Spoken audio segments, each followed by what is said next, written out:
Hello, and welcome back to another overview. We're going to be going over the war games. Now, what are the war games?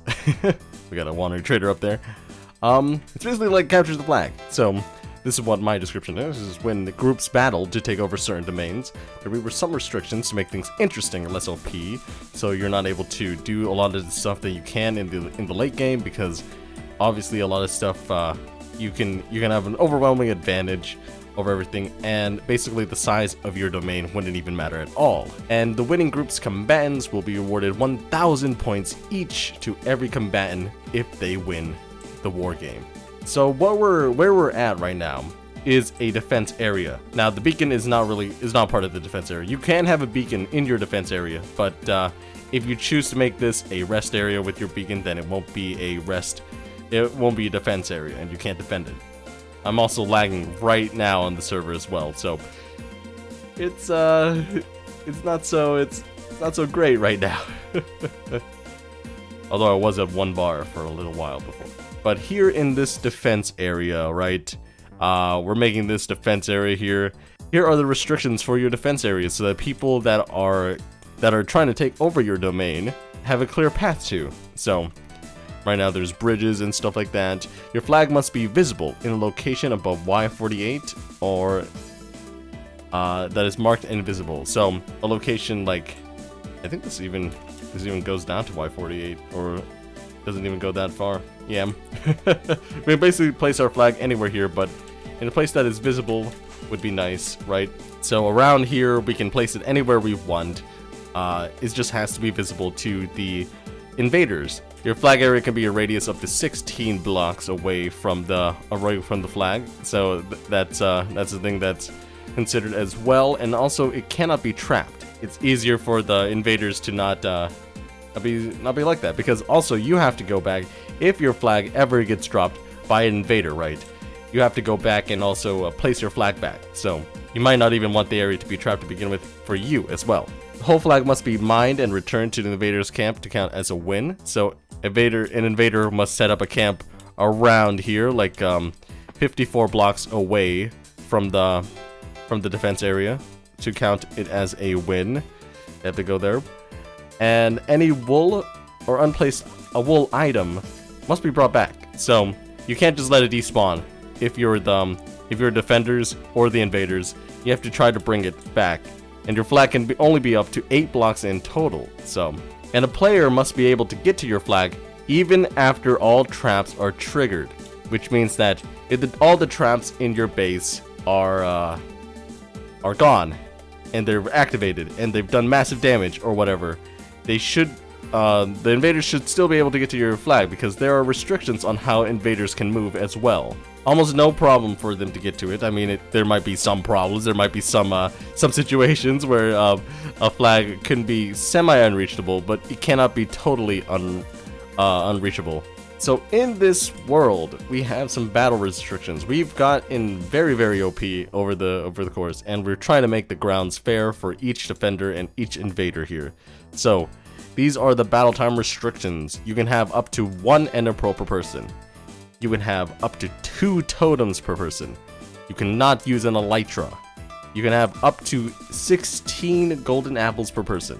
You can have up to 16 stone blocks per person. And you can place these stone blocks, right? But if they're cobblestone, you cannot place them. You're able to use silk touched though. And no breaking of blocks apart from the flag, which means you can't just break into the tower. You can't just break into the fort. You must place blocks. You can't break them. You have no use for insta-mining shears, which means that you cannot use that to your advantage. You cannot just whoop, and all the wool is taken around in like a couple seconds there.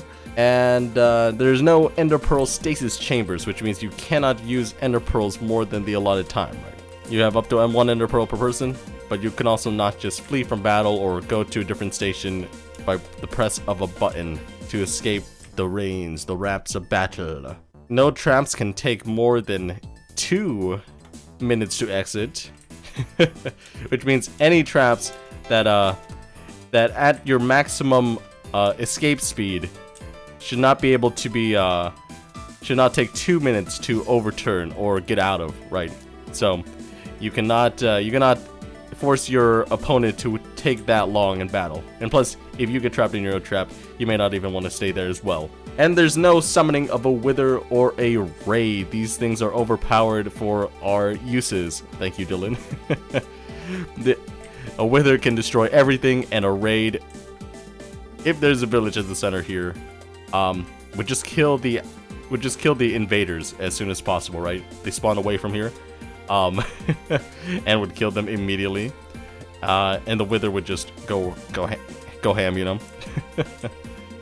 Although you could use like an elder guardian in the center, make mining not useful, which means that unable to mine things that are placed. And then once a player dies from the game, they are out of the battle. You cannot rejoin the battle afterwards. You can scout from like 80 blocks away or something, but you cannot, I repeat, you cannot rejoin. If you're on your last life, you can't even rejoin there. So that's a thing to worry about here. So the total time of this conflict will be limited to 20 minutes. So basically, you can get trapped by 10 traps at maximum length. And during that time, if a flag is stolen, or if a flag is partially stolen, if a flag is partially stolen, it's just a tie, right? If a flag is fully stolen, the invaders win. If a flag is not stolen at all, or is replaced fully before the time limit is up, then the defenders win. Conflicts will end on each side once the time is up, or one side loses all its members, they surrender, or a successful invasion or defense is made. So yeah, that is basically it for this defense area. We're still building it up, and it should be done by Friday, and hopefully we get a little battle out of it on Saturday or something.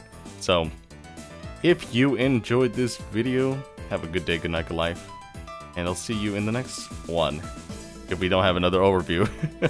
Because this should be the last overview. This is the final week of Vitality on a Purge week, and hopefully we'll get this done. We'll end it off with a bang or something like that. And I hope people can come and enjoy the fight. I just kind of want to die one more time, you know. See you in the next one. Bye.